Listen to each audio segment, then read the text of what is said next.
Il y a des vidéos qui sont quand même plus faciles à faire hein, que celles d'aujourd'hui. Bon, j'espère que vous allez bien, les amis, malgré tout. Malgré ça, hein, voilà.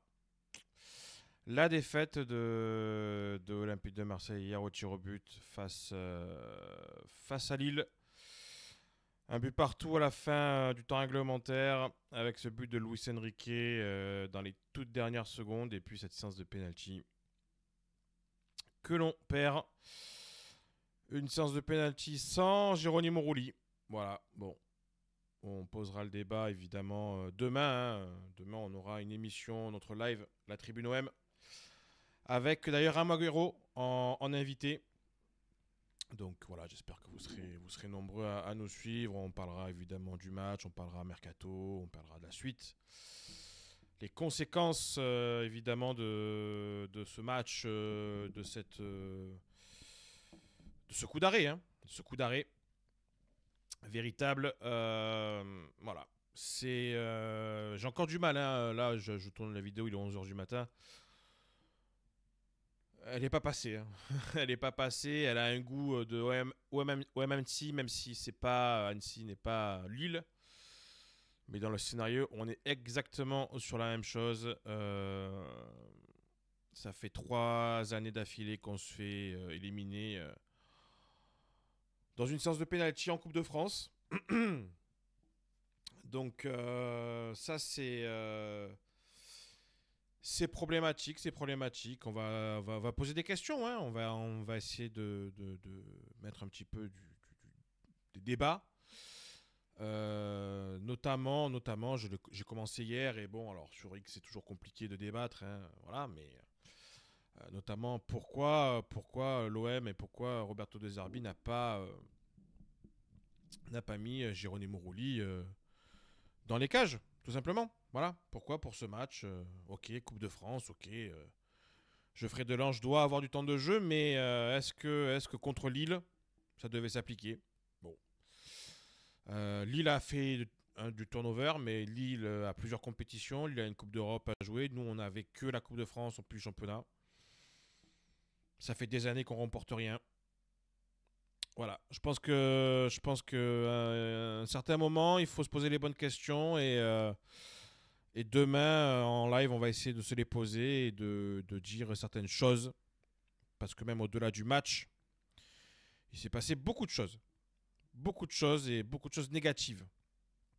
Malheureusement, entre la prestation des joueurs, hein, parce que globalement les joueurs n'ont, j'ai beaucoup parlé de la séance de penalty, mais globalement les joueurs n'ont pas répondu présent. On a senti quand même une tension au niveau de l'équipe, plus que sur les derniers matchs championnat. On a senti que l'OM avait pas peur, mais disons craignait cette équipe lilloise, malgré que Lille justement avait procédé quand même à pas mal de changements, mais malgré tout, voilà, on a senti une équipe de l'OM qui ne s'est pas libérée comme elle a pu le faire lors des derniers matchs.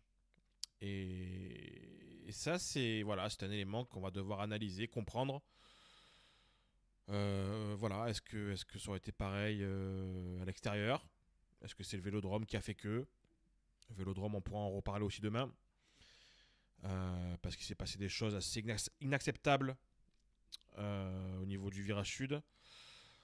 Voilà, on va pouvoir parler de plein de choses, mais c'est vrai que voilà, c'est compliqué. Hein. Honnêtement, c'est très compliqué ce matin de digérer cette défaite. Ça va être quelque chose à vraiment essayer de digérer parce que il y a quand même un championnat. On est deuxième. Alors on va pas évidemment tout oublier. Hein. On fait un très bon championnat. Mais on se rappelle des conséquences de l'élimination contre Annecy. On va espérer que cette année, ça ne soit pas la même chose. Voilà. Donc on va espérer, on aura la réponse dès dimanche. Voilà. Pour la réception de Strasbourg, hein, comme c'est indiqué sur le tweet de l'Olympique de Marseille. Dès dimanche, Strasbourg à la maison.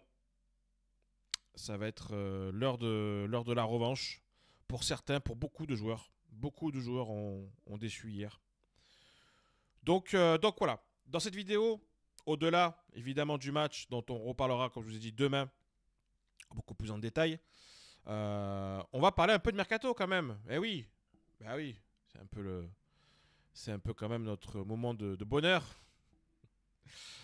Ouais, c'est un peu notre moment de bonheur. Le mercato avec, donc je vais juste vous faire une petite vidéo un petit peu de ce qui est sorti entre voilà hier et notre dernier live de lundi.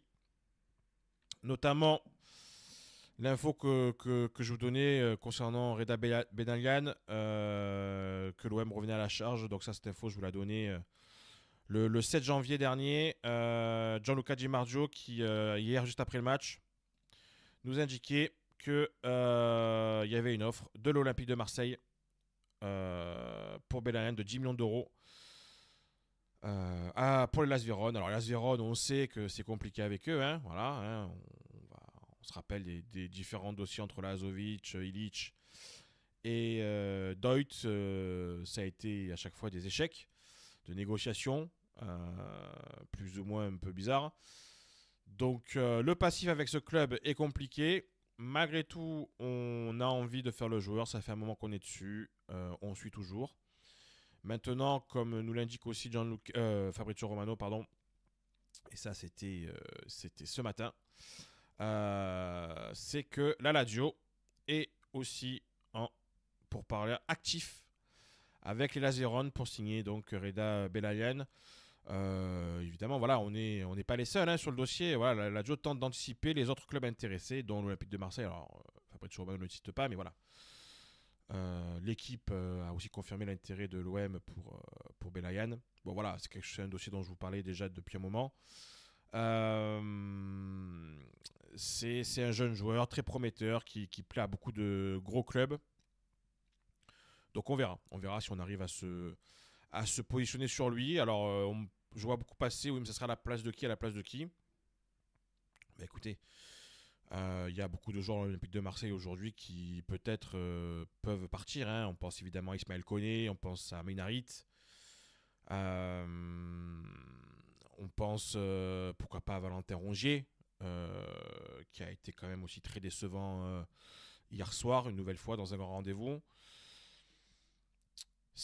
Voilà, donc alors c'est un jeune joueur, hein, je dis pas qu'évidemment il va révolutionner le milieu de terrain de l'Olympique de Marseille, mais en tout cas c'est un joueur qui plaît beaucoup, qui est validé par l'intégralité du club.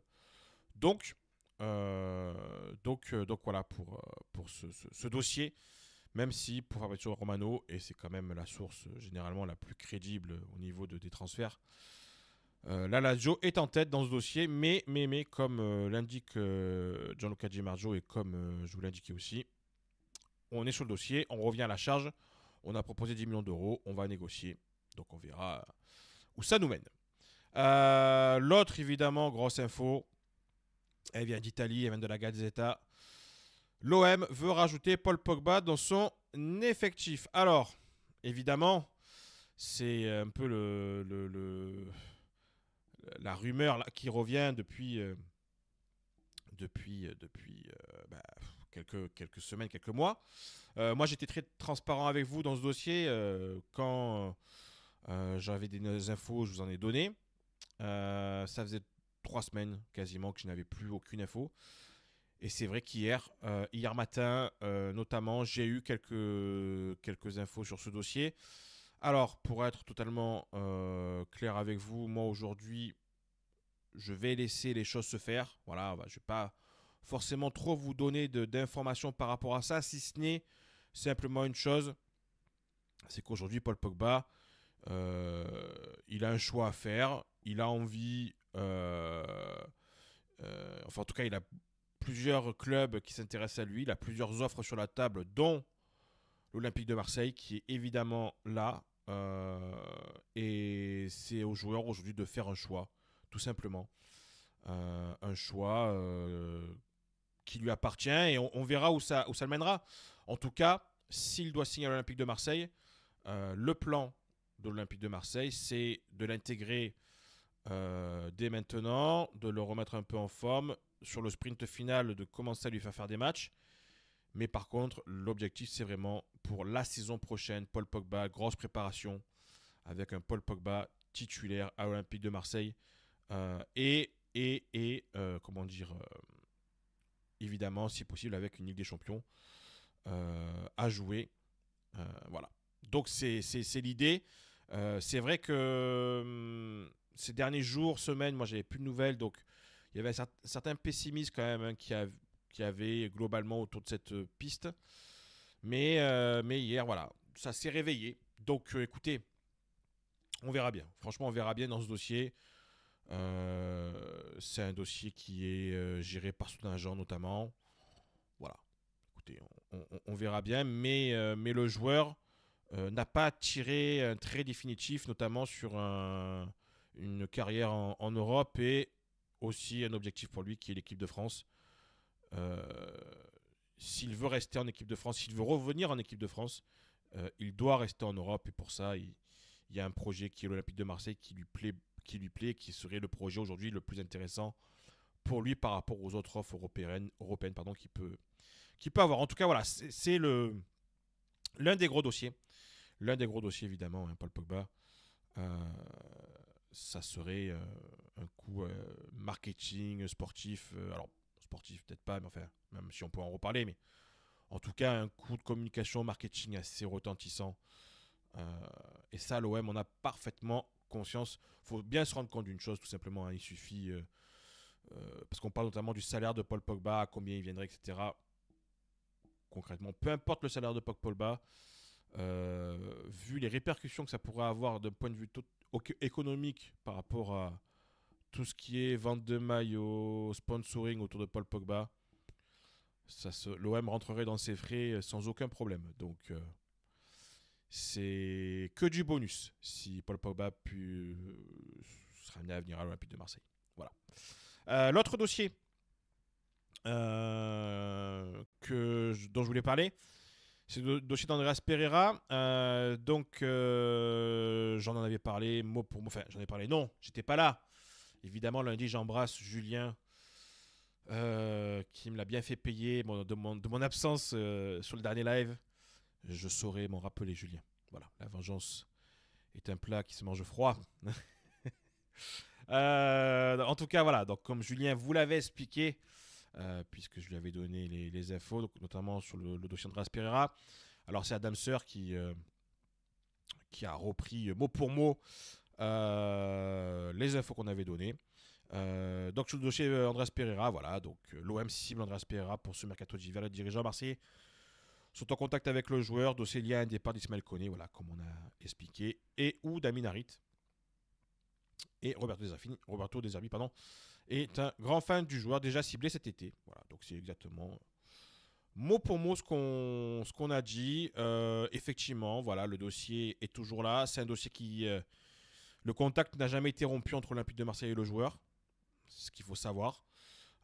Aujourd'hui, il y a une vraie volonté de Roberto De Zerbi de se pencher sur ce joueur, de voir s'il y a une possibilité de le faire cet hiver. Alors vous allez me dire, c'est un numéro 10, pourquoi faire?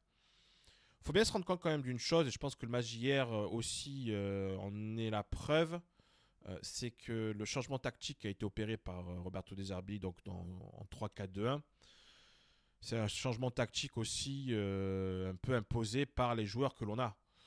Mais aujourd'hui, si par exemple Valentin Carboni et Amin Harit étaient disponibles, je pense que l'Olympique de Marseille continuerait à évoluer en 4-2-3-1, qui était le schéma tactique de l'Olympique de Marseille en début de saison, donc avec un numéro 10. Donc c'est pour ça que moi, je ne serais absolument pas surpris que Andreas Pereira puisse arriver. Alors cet hiver ou l'été prochain, peu importe. Mais en tout cas, dans l'idée de Roberto De Zerbi, c'est on va pas s'arrêter sur le 3-4-2-1. Ok, il fonctionne. Ok, il a fonctionné. Mais mon schéma préférentiel, c'est le 4-2-3-1. Et on a vu que sur le match hier, peut-être il a manqué peut-être d'un joueur offensif, d'un créatif. Parce que dès que Mason Greenwood est en manque de réussite, eh ben, ça devient compliqué. Ça devient compliqué et il faut peut-être d'autres joueurs autour de lui, et notamment un garçon comme Andreas Pereira qui pourra mener ses qualités. Voilà. Donc c'est un dossier à suivre. Qui remonte. Hein. C'est l'équipe. Hein. Je crois qu'il avait sorti il y a quelques mois, mais voilà, c'est un dossier à suivre. Andreas Pereira de Fulham. L'autre gros dossier, c'est Nicolas Zalewski. Alors, je vous indiquais hier matin quelques détails à régler, mais on est proche d'un accord entre l'OM et la Roma. Alors, il y a encore quelques détails à régler. Hein, voilà, on est encore sur ce principe-là de détails. Dans le mercato, tout est possible. Hein, les détails peuvent être petits comme ils peuvent être gros. Aujourd'hui, on parle de quelques détails. Voilà. On me dit que c'est proche. Mais bon, dans le mercato, tout est possible. Encore une fois, tout est possible. Mais ce qui est sûr, c'est que vu les performances de Quentin Merlin et vu le niveau, on va dire, à peine correct de Luis Garcia, l'Olympique de Marseille, évidemment, cherche un latéral gauche offensif. Et Nicolas Zalewski rentre totalement dans ce cadre. C'est une opportunité, je rappelle, hein, il est en fin de contrat à la fin de la saison. La Roma veut donc le vendre cet hiver. La Roma veut le vendre le plus possible. Il y a des clubs qui sont quand même très très chauds sur lui. Mais le joueur, de ce qu'on m'a expliqué, aurait choisi l'Olympique de Marseille. Donc, écoutez, on va voir si ça se débloque d'ici la fin du mercato. Mais en tout cas, voilà, c'est le dossier chaud, on va dire. Et le dossier qui est mené par Mehdi Benassia, validé par Roberto De Zerbi. Mais c'est un dossier avant tout de Mehdi Benassia pour la signature de ce joueur. On va finir. Petite info, voilà, l'équipe qui nous a donné hier, la petite info, François Régis Mouguet, qui va être prêté à l'Athènes Kalitea. Très bel endroit. Pensionnaire de D1 grec, voilà. Prêté pour 6 mois avec une option d'achat à 2 millions d'euros. Et on a surtout, ce qui est le plus intéressant ici, un pourcentage à la revente de 40% si jamais évidemment le club grec débloque l'option d'achat de 2 millions d'euros. Voilà, bon, Mouguet qui était un joueur de toute façon, qui a disparu hein, de la rotation, qui avait été utilisé, qui était un peu le... On se rappelle d'OMMC, voilà, hein, c'était lui qui avait égalisé à la toute fin. C'est son seul fait d'armes à l'Olympique de Marseille. Voilà, on le remerciera, ou pas d'ailleurs, hein, parce que ça nous aurait évité peut-être une séance de pénalty traumatisante. Une nouvelle. Mais bon, voilà, c'est un joueur qui n'a pas réussi à passer le cap et qui, du coup, va partir dans un championnat sans doute qui sera un peu plus taillé pour lui. Donc, voilà, je voulais finir cette vidéo avec cette photo. Cette photo de l'Orange Vélodrome. Cette photo, c'est Romain de l'équipe hein, qui l'a fait hier, donc je l'ai posté sur les réseaux. Un message simplement. Je pense que chaque supporter qui vient au stade Vélodrome doit respecter le stade Vélodrome. Voilà. Je pense que c'est quelque chose qui doit être très important à dire. Hier, il s'est passé des choses. Voilà, bon. Le dossier commence à être épais hein, sur les incidents qu'il y a pu avoir à certains moments ces dernières années. Là, ça commence à... Voilà. Je dis simplement une chose. Chaque supporter qui rentre dans ce stade, qui est l'un des plus beaux stades du monde, avec l'une des plus belles ambiances du monde, chaque supporter doit respecter ce stade et doit respecter l'Olympique de Marseille. Voilà. Ça sera le mot de la fin en ce qui me concerne pour cette vidéo. Je vous dis à demain. À demain avec notre invité Amaguero. On va parler évidemment de cette défaite, hein, malheureusement. Contre Lille, élimination de la Coupe de France. On ira aussi évidemment sur le prochain match contre Strasbourg. Voilà, comment on va gérer ce prochain match Et puis, on parlera mercato avec les différents dossiers dont je vous ai parlé aujourd'hui. On rentrera un peu plus dans les détails. On essaiera de vous donner les dernières infos, évidemment, sur le mercato. Et puis, sans doute que des choses vont tomber d'ici là. D'ailleurs, hop, on va faire un petit rafraîchissement. Est-ce qu'il y a quelque chose qui est tombé? Non, absolument rien. Je ne crois pas. Voilà. Donc, tout va bien. J'allais oublier quand même. Je vais vous donner la dernière info. C'est vrai que j'avais complètement oublié que je l'avais donné celle-là. Mais alors, hop, je redescends un petit peu. Voilà, notre ami Clément Turpin qui nous a fait encore des dingueries. Alors allez, on va rajouter un tout petit peu. Et alors j'en profite pour saluer d'ailleurs Chris qui a laissé un message sur les réseaux. Apparemment, voilà, il s'est fait une grosse frayeur hier. Donc on lui souhaite un prompt rétablissement. On espère qu'il reviendra très très vite.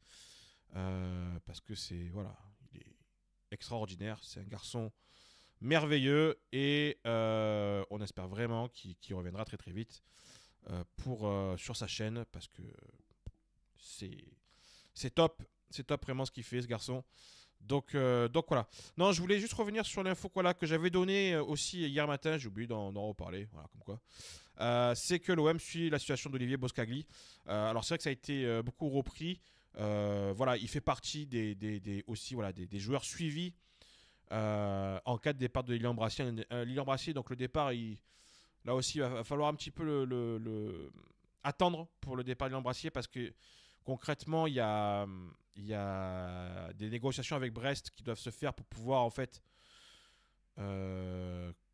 casser le prêt pour activer l'option d'achat. Je vous donnerai un peu plus de détails demain parce que voilà, la vidéo fera sinon une demi-heure et c'est pas la peine. Donc là, on est déjà à 22 minutes, c'est déjà très bien. Donc je donnerai plus de détails demain. Mais voilà, il faut négocier avec Brest pour pouvoir vendre l'Embrassier et ensuite passer à son remplaçant.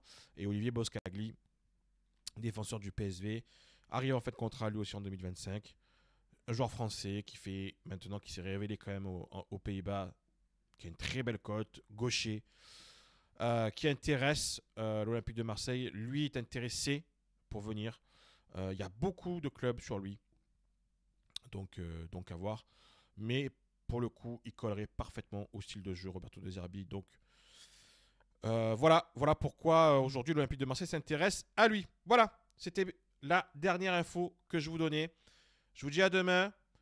Et puis surtout, on n'oublie pas, chacun, allez l'OM. Allez, ciao tout le monde.